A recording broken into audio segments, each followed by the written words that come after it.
Good evening sir. جی very good evening sir. Sir میں ایک چھوٹا سا میں بالکل میرا نام صفدر خان ہے, میں پاکستان کراچی سے بات کر رہا ہوں. کافی دنوں سے آپ کا میں پروگرام دیکھ رہا ہوں. آپ لوگ کیسے, سب ٹھیک ہے, خیریت سے؟ اور تمام سننے والوں کو بھی میری طرف سے جی سلام. میں کوئی اتنا کوئی اچھا بڑا مسلمان تو ہوں نہیں, لیکن میں نے ایک چیز ایسی پڑھی ہے جو میرے کو پچھلے 4 سال سے میرے کو اسے پریشان کیا ہوا ہے.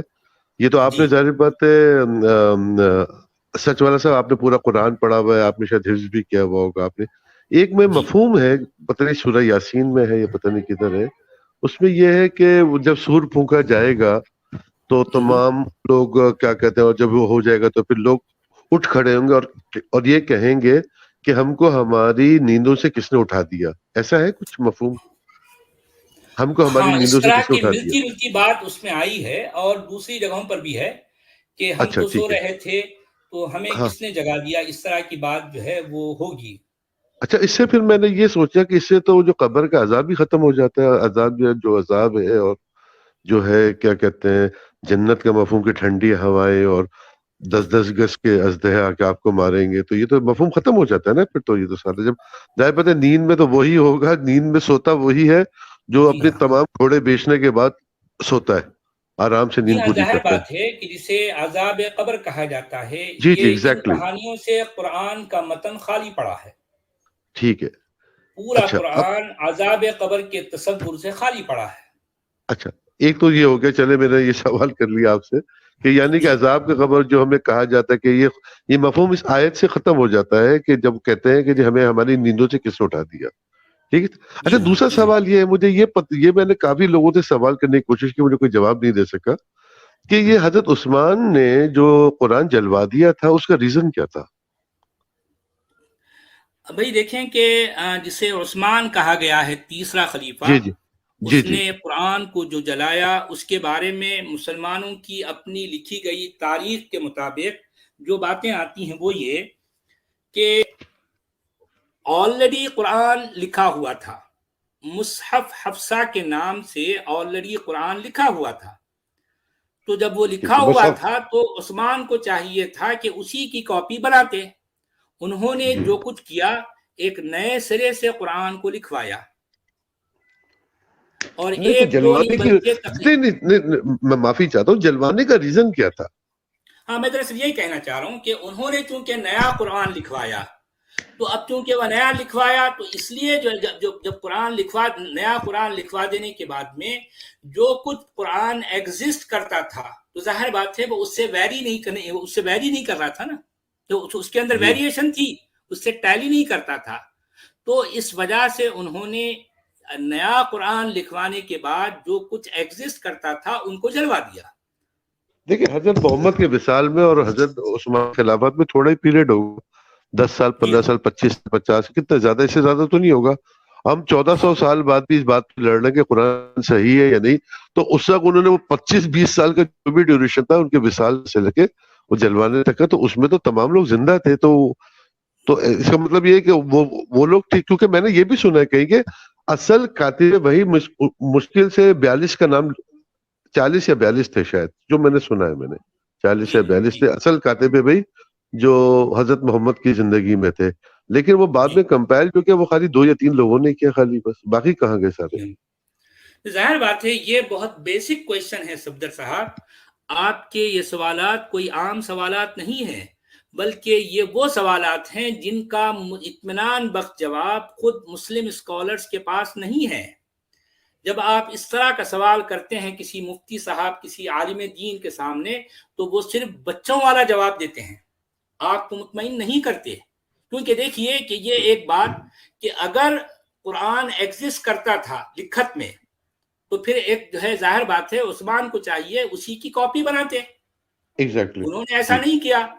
چونکہ ایسا نہیں کیا تھا تو جو کچھ قرآن ایگزسٹ کرتا تھا تو وہ عثمان کے قرآن سے میچ نہیں کرتا تھا. اس طرح سے ان کی ضرورت تھی کہ وہ پہلے والا قرآن کو جلا دیے. اچھا, میں یہ چاہتا ہوں, میری ایک چھوٹی سی ریکویسٹ ہے کہ آپ ایک مفصل پہ ویڈیو بنائیں اس واقعے کے اوپر.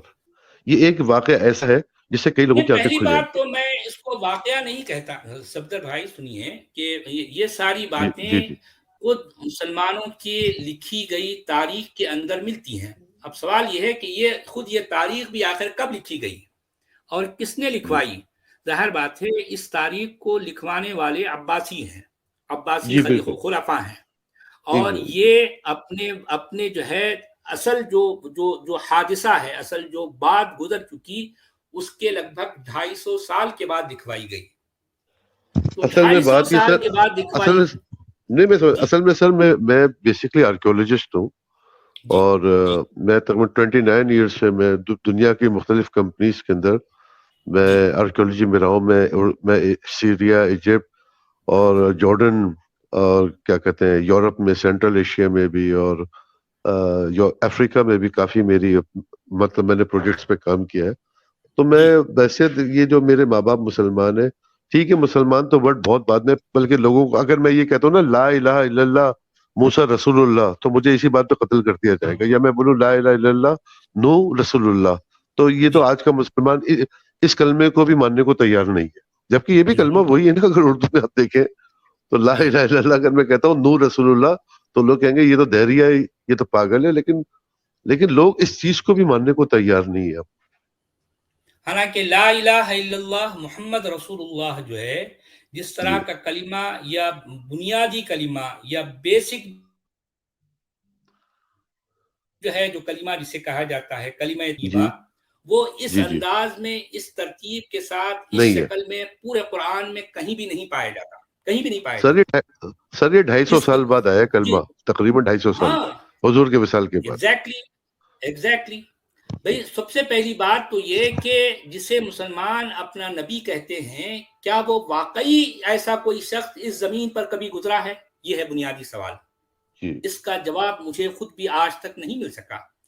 کوئی بھی دنیا کا کوئی بھی جو ہے اسکالر، میں اس کے سامنے 4 ڈاٹ دوں گا. آپ ذرا غور سے سنیے، کیونکہ آپ بھی جو ہے آرکیالوجسٹ ہیں، کیونکہ آپ ایک اسکالر ہیں، تو میں آپ کے سامنے ایک بیسک بات کرتا ہوں. دیکھیے 4 ڈاٹ میں آپ کو دے رہا ہوں. ایک جی ڈاٹ ہے مکہ، ایک جی ڈاٹ ہے محمد، ایک ڈاٹ ہے 570، ایک ڈاٹ ہے 632. اور سر آپ یہ ایک ڈاٹ کا اضافہ کر دیں. جی میں آرکیولوجی سے تو آپ ہی سمجھتے، باقی شاید بہت سے لوگ نہیں سمجھ پائیں گے، اور وہ جی ڈاٹ ہے پیٹرا. ہاں، خراب. جب چونکہ یہ 4 ڈاٹ جب میچ نہیں ہوں گے تو پیٹرا کے بارے میں ابھی میں کنفرم نہیں ہوں، لیکن چونکہ کچھ ایویڈنسز مجھے ملتے ضرور ہیں ہوں، کہ جو مجھے وہاں اس طرف لے جاتے ہیں، لیکن ابھی میں چونکہ کنفرم نہیں ہوں، اس لیے میں سوال کے انداز میں یہ ڈاٹس ملانے کی کوشش کرتا ہوں. ٹھیک ہے. کسی بھی اسکالر کے سامنے میں کہتا ہوں کہ یہ 4 ڈاٹ پلیز ذرا میچ کر کے دکھائیے. رائٹ. آپ سمجھے نا؟ میں دیکھیں سمجھ ایک بار میں دوہرا دیتا ہوں، جو لوگ سننے والے ہیں ذرا غور سے سن لیں. یہ 4 ڈاٹ ہیں. ایک ڈاٹ ہے مکہ، ایک ڈاٹ ہے محمد، ایک ڈاٹ ہے 570 اے ڈی، اور ایک ڈاٹ ہے 632 اے ڈی. بالکل. یہ 4 ڈاٹ اگر مل جاتے ہیں تو مسلمانوں کا منہ بولا نبی ثابت ہو جائے گا. اگر یہ نہیں ملتے، 4 ڈاٹ میں سے کوئی ایک بھی مسنگ ہے، تو اس کا مطلب مسلمانوں کا نبی صرف منہ بولا نبی ہے، اس کا کوئی بھی ایگزسٹنس اس زمین پر نہیں تھا. ٹھیک ٹھیک ٹھیک ہے جی.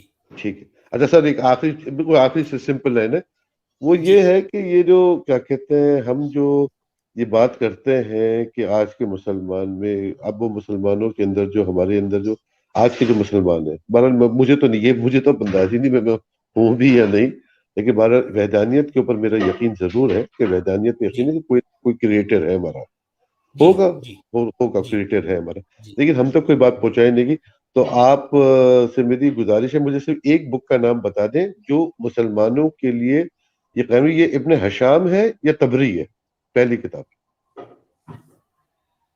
نہیں، اب یہ بھی ایگزیکٹلی کہنا ذرا مشکل ہے کہ پہلی کتاب کیا ہے، لیکن یہ کہہ سکتے ہیں آپ کہ سیرت النبی لابن ہشام، اور تاریخ، اور جو ہے جسے تبری. تفسیر یا تاریخ تبری ہے، جی یعنی ابن جریر تبری، اور ایک جی ہے بخاری، محمد جی بن اسماعیل بخاری جو ہے. یہ 3 کتابوں کا اسلام جسے آج پریزنٹ ڈے اسلام کہا جاتا ہے اس کا بہت گہرائی سے ان کی 3 کتابوں سے تعلق ہے. لیکن مسئلہ یہ ہے کہ روئے زمین پر یہ تینوں کتابیں بھی اپنی اوریجنل شکل میں کہیں بھی نہیں پائے جاتے. بالکل نہیں ہے, کہیں نہیں پائے جاتے, کہیں بھی نہیں, بالکل نہیں. یہ کتنا بڑا فلا ہے, کتنا بڑا عیب ہے کہ اتنی بڑی بات جو ہے, جو کہنے کو تو اسلام کے دعوے دار کیسے کیسے دعوے کرتے ہیں, لیکن یہ بنیادی کتابیں بھی جو ہے وہ محفوظ نہیں کر سکے. جب ان کتابوں کی حفاظت نہیں کر سکے تو قرآن آخر کہاں کھڑا ہے؟ دیکھیں میں آپ بتا دوں نا, یہ حدیث کی بات, ابھی سے پہلے کچھ ایک بچہ جو تھا 21 سال کا بات کر رہا تھا حدیثوں کے اوپر, تو ایک حدیث میں یہ آتا ہے کہ ظالم حاکم وقت کی بات ماننی چاہیے, اور دوسری جو مستند حدیث کتاب میں لکھا ہے کہ اس کی بات نہیں ماننی چاہیے. جی ہاں, کیونکہ میں نے یہی کہا نا کہ ایک حدیث اگر کسی محدث کے نزدیک اگر صحیح ہے, اگر آتھینٹک ہے, تو دوسرے محدث کے نزدیک وہی حدیث ویک ہو جائے گی. اب کیا کریں گے آپ؟ بالکل, میں نے ایک سوال کیا تھا, یہ جو طلاقوں کا واقعہ جو حصہ ہے کہ قرآن کہتا ہے کہ ہر عورت کی ماہواری کی 3 طلاقیں ہیں, لیکن ہمارے یہاں 3 طلاقوں کو بھی کہا جاتا ہے. لوگوں کو اتنی سی بات بھی سمجھ میں نہیں آتی, اتنا بڑا اختلاف ان چیزوں کے اندر. نہیں, قرآن جو کہہ رہا ہے اسے ہٹ کر جو ہے. جی ہاں, آپ نے ایک بہت صحیح مسئلے کو یہاں چھیڑا ہے. میں اس میں 1-2 جملے اور ایڈ کر دوں گا. دیکھیے کہ طلاق اتنا سنگین اور اتنا حساس, اتنا سینسیٹیو معاملہ ہے, اس کے باوجود ان کی کتابوں میں طلاق کو لے کر اتنا اختلاف پایا جاتا ہے. ذرا میں آپ کو یہ اختلاف کیا ہے تھوڑی سی جہاں پر وضاحت کر دوں, آپ ذرا غور کیجئے کہ ایک شخص اگر اپنی بیوی کو ایک ہی نشست میں, ایک ہی بیٹھک میں غصے میں آ کر 3 طلاق دے دیتا ہے کہ تجھ پر طلاق ہے, طلاق ہے, طلاق ہے, تو ایک جو ہمارا مین اسٹریم ہے جسے حنفی کہا جاتا ہے, حنفی فقہ, اس کے مطابق یہ طلاق واقع ہو گئی. اب اس کی بیوی نہ رہی, یہاں تک کہ کوئی دوسرا اس کو حلالہ نہ کر دے, کسی اور سے وہ نکاح کرے اور وہ اس سے جو ہے وہ باقاعدہ ہم بستری کرے اور وہ اپنی مرضی سے اس کو طلاق نہ دے دے, تب تک یہ بیوی اس کی اپنی بیوی نہیں رہے گی.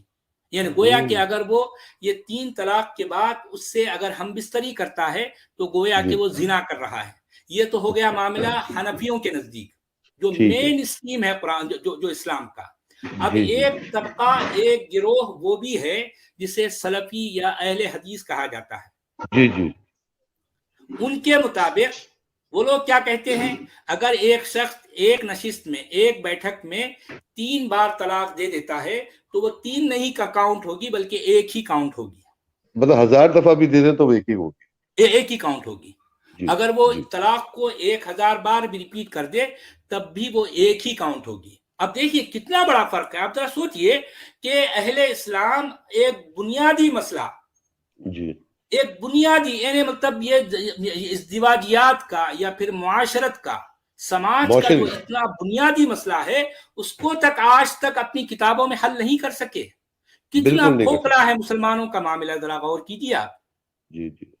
ایک گروہ کے نزدیک اس کی بیوی نہ رہی, اور دوسرے گروہ کے نزدیک اگر وہ جو ہے مطلب وہ اس کی بیوی وہ اسی کی بیوی ہے, گویا اس گروہ کے مطابق وہ اس کے ساتھ وہ زنا کر رہا ہے, اور اس گروہ کے مطابق وہ اپنی بیوی سے الگ رہ کر گویا کہ جو ہے وہ اس پر فرشتے لعنت بھیج رہے ہیں.